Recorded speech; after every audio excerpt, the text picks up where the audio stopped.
যা কিছু ঘটেছে এটা কোনোটাই অপ্রত্যাশিত ছিল না। আচ্ছা, এনসিপি তাদের মার্চ টু গোপালগঞ্জ নামে যে এটা করেছিল, এটা তারা খুব ইন্টেনশনালি করেছিল। তারা এই তারিখে ঠিক মানে আন্দোলন, জুলাই আন্দোলনের যে আজকের দিনটা তো খুব গুরুত্বপূর্ণ। আজকের এই দিনে তারা ওখানে যেতে চেয়েছে ইচ্ছে করেই, যে একটা গন্ডগোল বাঁধক। এটা মানতে হবে আপনাকে যে ঢাকা শহরের পরিস্থিতি আর গোপালগঞ্জের পরিস্থিতি এক না। আপনি যতই আনন্দের সঙ্গে এবং খুব সফটলি আপনি যতই যেভাবে বলেন না কেন, আপনি হয়তো মানে একটা পার্টি নিষিদ্ধ করে দিয়েছেন, মানে একটা ছাত্র সংগঠন নিষিদ্ধ করে দিয়েছেন, এবং আপনি একটা রাজনৈতিক দলের রাজনৈতিক কর্মকাণ্ডকে নিষিদ্ধ করেছেন।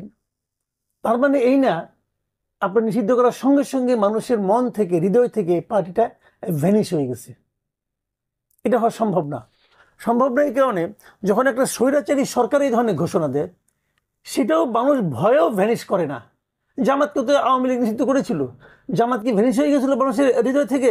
হয়নি কিন্তু। তো এটাও সেরকম হবে না। এবং এই পার্টিটার যে মূল নেতা, পার্টিটার মানে গঠনের পর থেকে আমি বলবো, সেই সমস্ত নেতৃত্ব কিন্তু গোপালগঞ্জ জেলা থেকে। গোপালগঞ্জ জেলার মানুষের হৃদয় আপনি বলতে চাচ্ছেন সবাই এখন আওয়ামী বিরোধী হয়ে গেছে। ওখানে এই এনসিপির যে লোকগুলো বিভিন্ন মিটিংয়ে যায়, যে ঠিক আছে আমি মানলাম যে গত 17 বছর শেখ হাসিনা এই দেশে একটা স্বৈরাচারী শাসন কায়েম করেছিল, তার আপনি সমালোচনা করেন, কিন্তু তারা যেভাবে অযাচিতভাবে বঙ্গবন্ধুর সমালোচনা করেন, জাতির জনক বঙ্গবন্ধুর সমালোচনা করেন, যেভাবে অপ্রয়োজনীয়, এটা প্রাসঙ্গিক না তবুও করছেন। তো এটা যখন ওইটা উনি গোপালগঞ্জে দাঁড়িয়ে করতে চাইবেন, আচ্ছা, আর গোপালগঞ্জের মানুষ তাদের ফুলের মালা দিয়ে অভ্যর্থনা জানাবে, ভাই এটা বাস্তবতা না। তারা এটা জানে, তারা জানে না তা না, তারা জানে।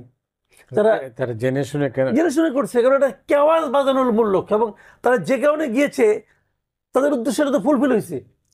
মারামারি হয়েছে, গোলাগুলি হয়েছে, 3-4 জন দেখলাম আহত হয়েছে, গুলি খাইছে, কেউ মারা গেছে কিনা আমি জানি না। ওখানকার পরিস্থিতি আরো উত্তপ্ত হয়েছে, ওখানে 144 ধারা জারি হয়েছে। তো এগুলি কোনটাকে আপনি স্বাভাবিক বলবেন? স্বাভাবিক না।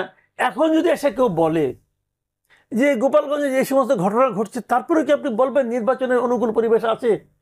আপনি কি বলবেন? না, নাই। এই যে জবাবটা আপনার কাছ থেকে না নাই পাওয়া, এটাই ছিল মূল উদ্দেশ্য। আচ্ছা, নির্বাচনের পরিবেশ এখন নাই। দেখেন না গোপালগঞ্জে কি হচ্ছে। আমি যখন ইলেকশন দিব, তখন কি আমার গোপালগঞ্জে ইলেকশন দিতে হবে না? ওখানেও তো ইলেকশন দিব। ওখানে এনসিপির মতো এরকম একটা মহান দল কোনো প্রার্থী দিতে পারবে না, এটা কি হইল না? তো অতএব এনে বলে না যে লেভেল প্লেইং ফিল্ড নাই, অন্তত গোপালগঞ্জ তো নাই। তো এটা তো একটা এক্সকিউজ হিসেবে অসাধারণ, এবং এইটাই ক্রিয়েট করা ছিল উদ্দেশ্য বলে আমি মনে করি। আপনি বলতেছেন সাজানো বলছি না তো, তাহলে এটা হলো কি আপনার প্রি প্ল্যান্ড। সাজানো এক জিনিস, এটা আর কি জিনিস, মানে তারা জানতো এই ঘটনাগুলো ঘটবে, মানে পরিকল্পিত, যে ঘটনাগুলো ঘটেছে এটা এনসিপি ঘটায় নাই কিন্তু। মানে পরিকল্পিত বলছেন? আমি বলছি যে এটা সম্পূর্ণভাবে পরিকল্পিত, এইভাবে যে উস্কানি দেওয়া হয়েছে, মানে ওখানে যাওয়াটাই উস্কানি। কিন্তু এই মুহূর্তে ওখানে যাওয়ার মতো বাস্তবতা তাদের ছিল না। যাওয়ার আগে তারা যে সমস্ত কথা কাহিনী বিভিন্ন জেলায় করেছে, বিভিন্ন জায়গায় বলেছে, তারা তো ওখানে যে এটাই বলবে।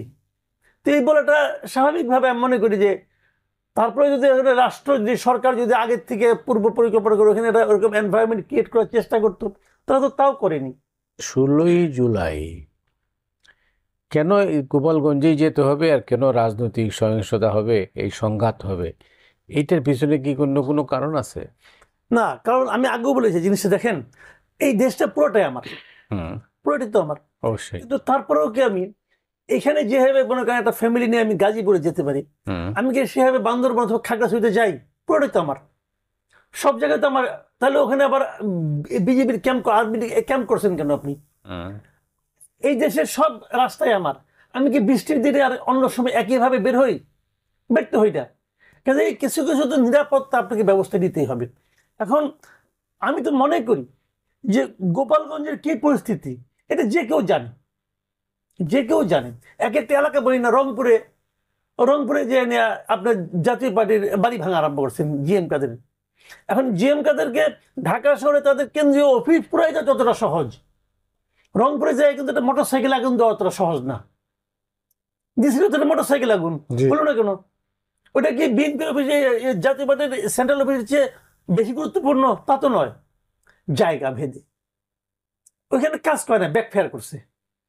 তো এই জিনিসটা কিন্তু বুঝতে হবে যে আপনি এটা কেন করতেছেন। আপনি এখনই এই কাজটা আপনি 2 দিন পরে করেন, আপনি সারা দেশে করতেছেন, করেন আস্তে আস্তে। আমরা তো কোনো না করি নাই।